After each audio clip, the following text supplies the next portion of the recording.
She wasn't the kind of woman anyone noticed when she walked into a room. That was, perhaps, the whole point. Willa Crane had spent the better part of 8 years perfecting the art of invisibility.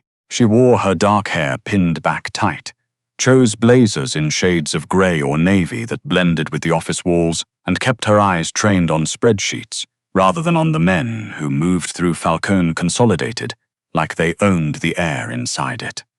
Which, to be fair, they did. The company was legitimate on paper: real estate holdings, import logistics, a handful of restaurant chains scattered across the eastern seaboard. On paper, it was a perfectly respectable operation. Willa knew better. She'd known better from the first week, when she noticed that certain columns in certain ledgers never quite reconciled with the invoices they were supposed to match, and that the men who delivered those invoices never made eye contact and always wore long sleeves regardless of season. She was the head accountant. She was very good, and being very good at her job meant understanding, quickly and quietly, that some numbers were not meant to be corrected.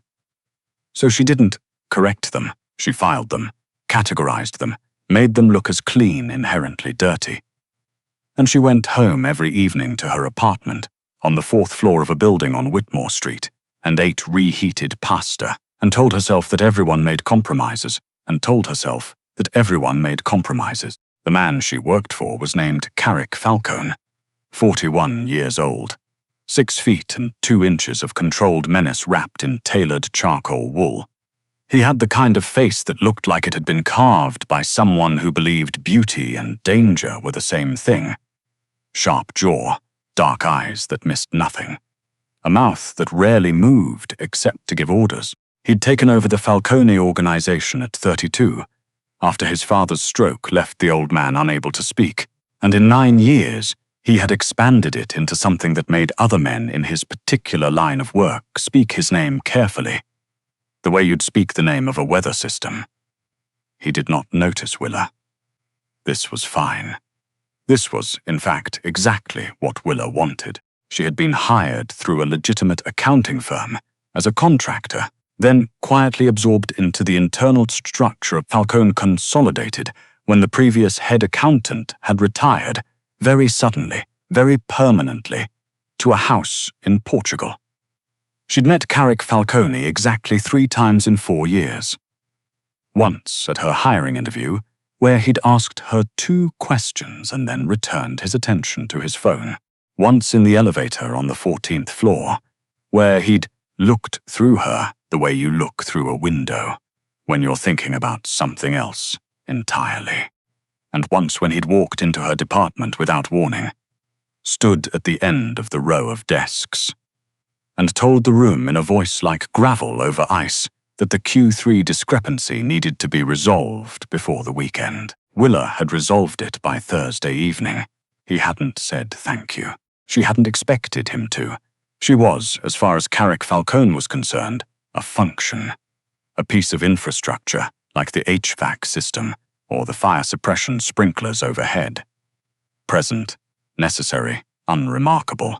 On a Thursday in October, all of that changed, and not because Willa did anything so dramatic as reinventing herself. She simply went to dinner. Her friend Darla had been planning the evening for 3 weeks. Darla, who was small and loud and laughed like a woman who'd never once apologized for taking up space, had made the reservation at Sette Colli herself, had texted Willa 17 times in the preceding days with capitalized reminders, and had shown up at Willa's apartment at 6:30 with a garment bag over her arm and an expression that suggested she was not leaving without a fight. "You said you'd come," Darla said, stepping inside without being invited, which was typical. "I said I'd think about it. That's the same thing, and you know it." She hung the garment bag on the back of the bathroom door and unzipped it with the decisive air of a woman who had already won. "I brought you something." Willa looked at the dress. The dress was the color of deep burgundy, off the shoulder, made of something that draped the way good fabric did, with intention. It was not the kind of dress that blended with anything. "I can't wear that," Willa said. "Why not?" Willa didn't answer because the real answer was too long and too complicated and too deeply rooted in the particular calculus of shame that lived in the body of a woman who had spent most of her adult life calculating, with an accountant's precision, exactly how much space she was allowed to take up. She was a size 18. She had curves that didn't apologize for themselves, and a body that, in her more generous moments, she could admit was actually remarkable. Soft in the right places, strong in others, undeniably feminine in a way that still occasionally startled her when she caught herself in a mirror at the wrong angle. But she wore the grey blazers anyway. "Try it on," Darla said. "Just try it. If it looks bad, I'll never mention it again." Willa tried it on. It didn't look bad. Seit Collie was the kind of restaurant where the lighting was low enough that everyone looked like a secret, and the wine list ran to 12 pages, and the wait staff moved with the quiet efficiency of people who had been trained to be invisible in a way that Willa recognized and respected. Darla had gotten them a table near the back, partially obscured by an arrangement of trailing greenery, and within 20 minutes she had ordered 2 glasses of Barolo and was already mid-sentence in a story about her neighbor's property dispute that Willa was only half listening to. It was the kind of evening that felt almost ordinary. That was the dangerous part. It had started to feel ordinary, which was the precise moment Willa stopped watching for exits and started actually relaxing, which was something she almost never let herself do. She was reaching for her wine glass when she felt it, the particular quality of attention that has weight to it, the kind of being looked at that you feel before you register it consciously, the way you feel a drop in temperature before you understand that a window has been opened. She didn't look up immediately. She had learned, in 4 years of working on the edges of the Falcone organization, that you didn't react to things before you understood them. She took a slow breath, set her fingers around the stem of her glass, and then, with the casual deliberateness of someone checking the time, she glanced toward the other end of the restaurant. Carrick Falcone was sitting at a booth along the far wall. He was not looking at the menu. He was not looking at the 2 men across from him, who appeared to be in the middle of a conversation. He was looking at her. Willa's first thought was professional. He doesn't recognize me. Her second thought, arriving approximately half a second later and carrying considerably more weight, was, he does. She knew the difference. She'd learned to read the faces of men who dealt in information and leverage for a living, and the expression on Carrick Falcone's face in that moment was not the polite blankness of a man who'd placed a vaguely familiar stranger. It was something more concentrated than that, more unsettled. She looked away. She picked up her wine. She said to Darla, "Sorry, what did your neighbor say about the surveyor?" Darla blinked, apparently not having expected Willa to be paying attention.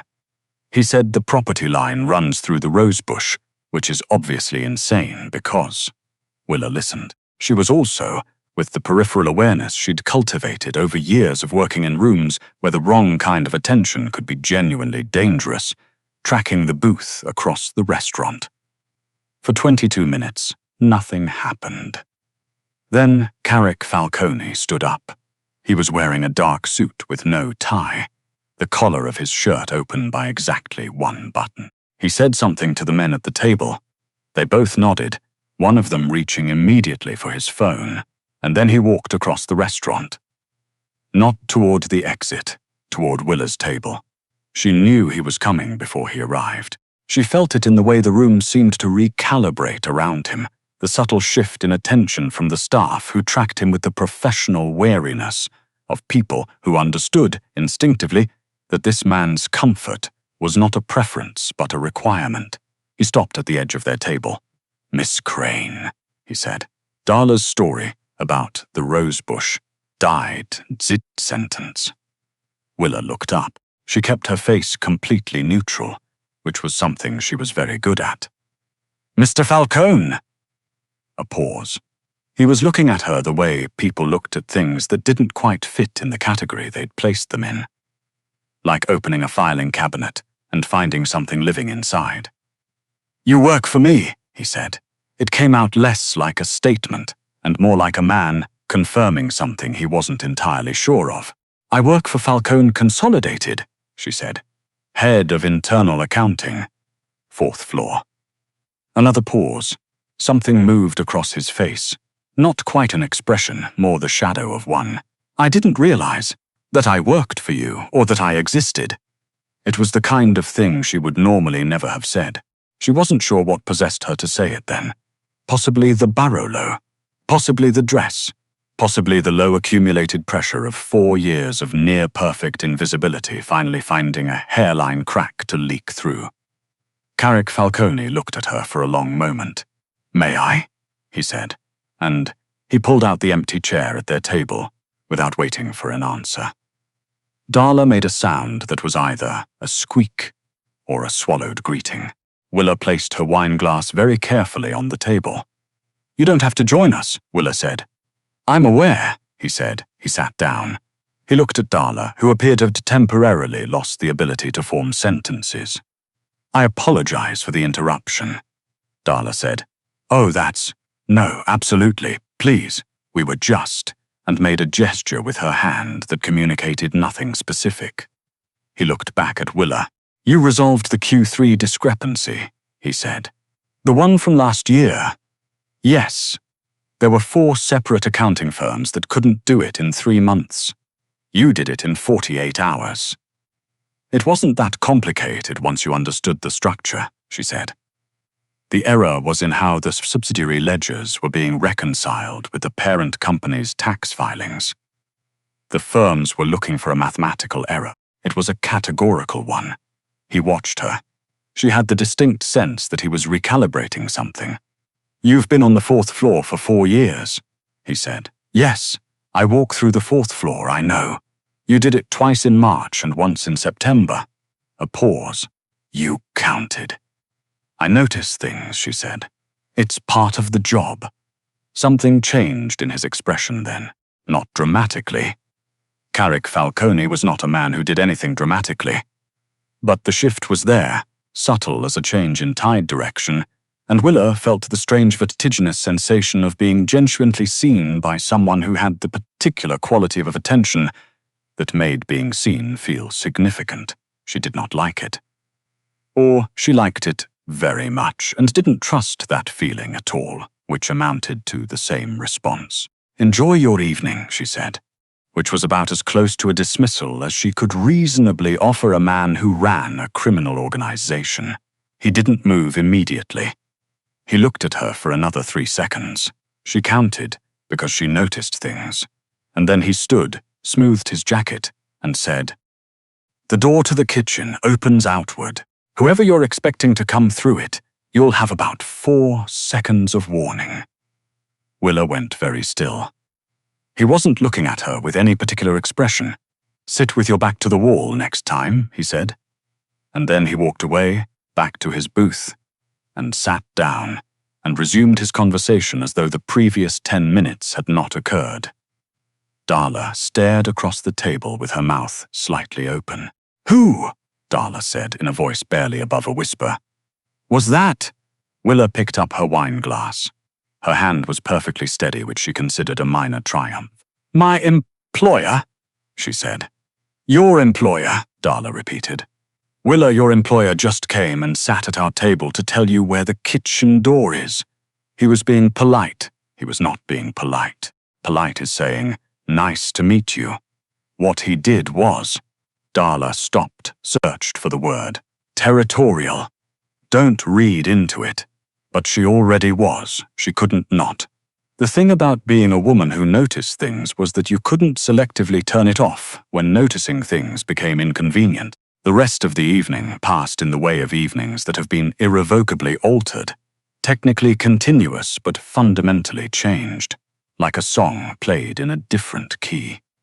The food was good. Darla recovered her conversational momentum and filled the remaining 2 hours with enough material that Willa didn't have to speak much. Every so often, with the helpless regularity of someone checking a wound, Willa's attention moved toward the booth along the far wall. Each time she looked, Carrick Falcone was not looking back. Each time she looked away, she had the distinct and unnerving certainty that he had been, a moment before. She went home. She hung the burgundy dress in the back of her closet, where she kept things she didn't know what to do with. She told herself nothing had happened. She told herself this several times, with the focused repetition of a woman trying to replace one understanding of the world with another that was more manageable. It didn't fully take. Monday was grey and deliberately ordinary.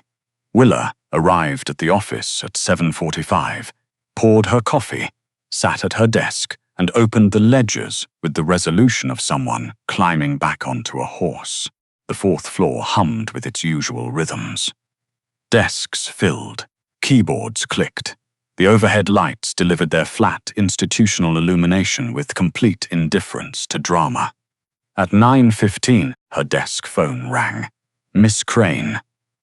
It was the voice of Helena, the executive assistant on the 32nd floor. Mr. Falcone would like to see you. Today at 11 if you're available. Willa stared at the spreadsheet on her screen. 18 months of asset reconciliation, organized into color-coded columns, everything in its right place. Of course, she said. I'll be there.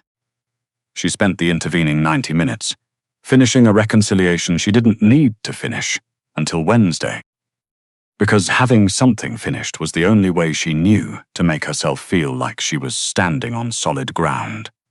At 11 o'clock, she rode the elevator to the 32nd floor. Carrick Falcone's office occupied the northeast corner of the building. Floor-to-ceiling windows looked out over the city at an angle that managed to feel both like a view and like a vantage point. He was standing at his desk when she entered, not sitting, which she registered immediately as significant, because men who stood during meetings, whether they were having a meeting or a confrontation yet. He gestured to the chair across the desk. She sat. He remained standing for another moment, then sat as well. I owe you an apology, he said. Of all the things she had anticipated him saying, that was not among them. You don't, she said carefully. I do. He folded his hands on the desk. It was. She noticed this gesture she used herself when she was trying to appear composed. I've been running this organization for 9 years. I employ 243 people in this building alone. And I walked past your desk, the desk of the person managing the most sensitive financial infrastructure I have, twice in March and once in September, without knowing your name. A pause. That's a security liability, he said. More than that, it's insulting, and I prefer not to be the kind of man who insults people through carelessness when he could just as easily pay attention. Willa looked at him. He looked back. The morning light came through the windows behind him and lit the side of clarity that made it difficult to look at him and simultaneously maintain any useful emotional distance. The Q3 filing, she said. You're going to ask me to consult on the Marcellin acquisition. He blinked, very slightly, but she caught it. How did you know about the Marcellin acquisition? I didn't, until just now, but it was the logical reason for the meeting, given what's on the Cayman schedule for November and the timing of the wire transfers that came through last Thursday. She paused. I reconcile everything that touches the books. I don't ask questions I'm not supposed to ask, but I notice the shape of things. He was quiet for a moment. You've been sitting on the 4th floor for 4 years, he said, quietly understanding the entire architecture of this organization. I'm an accountant, she said. That's the job. Most people in your position understand the numbers. You understand the structure. The numbers are the structure, she said. You can't read one without the other. He looked at her with that same expression she'd seen in the restaurant, that particular quality of recalibration, as though he'd opened a door expecting a closet and found a hallway.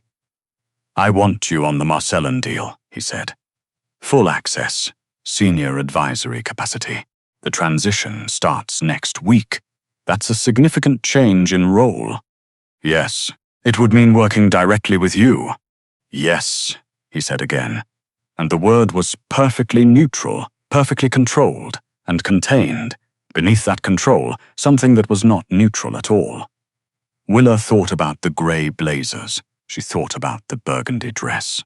She thought about the particular mathematics of safety. How many years she'd spent choosing the option with the lowest visible risk, and how that calculus had served her, and how it had also cost her things she hadn't fully inventoried yet. "All right," she said. The next 6 weeks were the most complicated of Willa Crane's professional life, and also, if she was being honest with herself, which she was, on alternate evenings, after the second glass of wine, the most alive she had felt in years. The Marcellin acquisition was a shell game, built inside a legitimate business structure, and dismantling it required the kind of layered attention that Willa found genuinely absorbing. She worked long hours. She sat in meetings where men with significant power said things in careful language that meant other things, and she translated those things in her head with the ease of someone who had grown up learning to hear what people meant rather than what they said. She drafted proposals.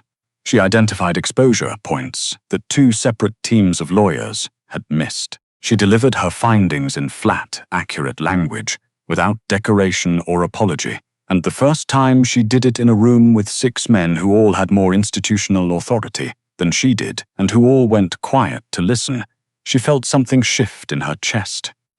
A tectonic adjustment. Very quiet, very permanent. Carrick Falconer watched her work with the attention of a man taking something seriously. It was not comfortable. She had preferred, she thought, the version of him that walked past her desk without registering her existence. That version was simple.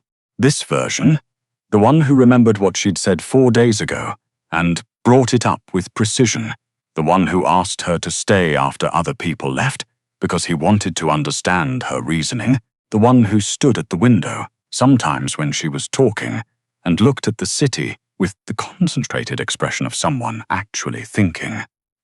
This version was considerably more difficult to account for. She noticed other things too.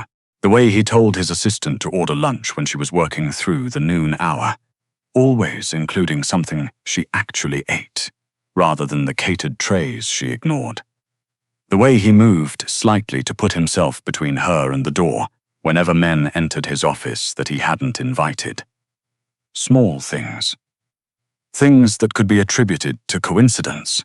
If you weren't the kind of person who noticed patterns, she was exactly that kind of person. She told herself it didn't mean anything. She was good at telling herself things. It was a Friday evening in late November when everything that had been building quietly and with great self-discipline finally stopped being quiet. She had stayed late. The acquisition documents needed one final review before the Monday closing, and she worked better in the empty office, in the particular stillness that descended on a 32-story building after 6 o'clock when the people who worked for appearances had gone home. She had her reading glasses on and a cold cup of coffee at her elbow, and she was deeply, productively, in the middle of cross-referencing a transfer schedule when she became aware that she was not alone. Carrick Falcone stood in the doorway of the conference room. He was in his jacket, which meant he had been about to leave. He was looking at her the way he'd looked at her across the restaurant that first night, with that weight to it, that particular quality that she'd been carefully not thinking about for 6 weeks. "You're still here," he said. "Transfer schedule has a gap in the 3rd tranche," she said. "It'll cause problems at closing if no one fixes it this weekend." "I have people who can." "I'm already here," she said. "It'll take me 40 minutes. He didn't leave." She looked up. He was standing in the doorway with his jacket on and his car keys in his hand, and he was looking at her with an expression that was, for the first time in all the weeks she'd been observing him, not controlled. Or rather, it was controlled, the way a held breath is controlled, the way something under very deliberate containment is controlled. Willa? He said. She had been Willa to him for exactly 11 days. Before that it had been Miss Crane, which had been fine, which had been appropriate, which had maintained a clear and useful boundary between the thing they were professionally and the thing that had been growing very quietly in the space between their desks. Don't, she said, not harshly. She was not a harsh person. She said it the way she said things she meant, plainly, without decoration. I haven't said anything, he said. You were about to. A pause. How do you know what I was about to say? Because I notice things, she said.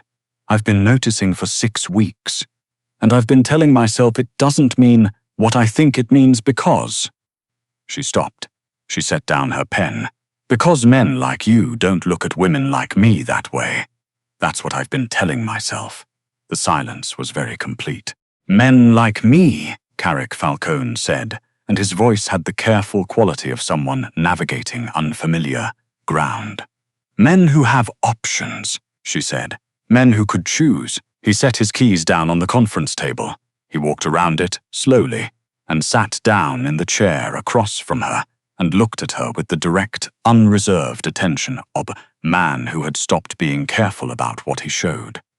I have been choosing, he said. For the last 6 weeks, I've been choosing every day to stay on my side of the desk and let you work, because you are very clearly someone who makes her own choices and doesn't need me to make them for her, and I still respect it. He paused. But I'm tired of pretending I don't notice you. She looked at him. The reading glasses were still on her face. The cold coffee was still at her elbow. The transfer documents were still spread across the table between them. None of it felt as real as this conversation. You walked past my desk for 4 years, she said. Yes. You didn't know my name. I know, he said. And the way he said it carried something genuine, not exactly guilt, but the acknowledgement of a specific kind of mistake that cost something. I was an idiot, the most efficient possible kind of idiot, but an idiot nonetheless. Willa laughed. It surprised her, the laugh. It surprised him too. She saw it in the brief, unguarded moment that crossed his face, like sunlight on a building that was used to shadows. You were efficient, she agreed. I'll give you that. I want to take you to dinner, he said. Not in this building. Not as your employer. Somewhere where the lighting is bad, and the menu takes too long to read, and you can say whatever you're actually thinking without either of us, pretending it's a work conversation. She was quiet. She thought about all the reasons this was a complicated idea. She was thorough. The list was long. She thought about grey blazers and the specific kind of safety that comes from being overlooked, which was real safety, practical safety, the kind that had served her. She also thought about the burgundy dress. Oh, right, she said, but I'm finishing the transfer schedule first. He looked at her for a moment, and the corner of his mouth moved, barely just enough to be legible. Of course, he said. I'll wait. He did wait. He sat on the other side of the table with his jacket on and his car keys in front of him, and he let her finish her work, which took 43 minutes, and he did not look at his phone once, and he did not make it feel like waiting. He made it feel like choosing. When she finally closed the last folder and pulled off her reading glasses, he stood up. Ready, he said. She looked at him. She looked at this man who ran an empire held together with shadow and calculation and the particular kind of authority that came from being exactly as dangerous as people believed you were. She looked at the version of him that had sat across from her in this empty conference room without pretense and told her he was tired of pretending, which was the most human thing she'd heard anyone say in a very long time. Yes, she said. She stood, and she was not small, and she was not trying to disappear, and she picked up her bag and walked toward the door, toward him, who stepped aside to let her pass and then fell into step beside her. Not behind her, not ahead, beside. And the hallway stretched out in front of them with all its ordinary fluorescent certainty. And the elevator arrived immediately, as though the building itself had been waiting. The city was dark and lit and enormous by the time they stepped outside. Carrick Falcone held open the building door. She walked through it. She didn't look back to see if he was watching, because she already knew that he was, and for the first time in a very long time, she didn't mind being seen at all.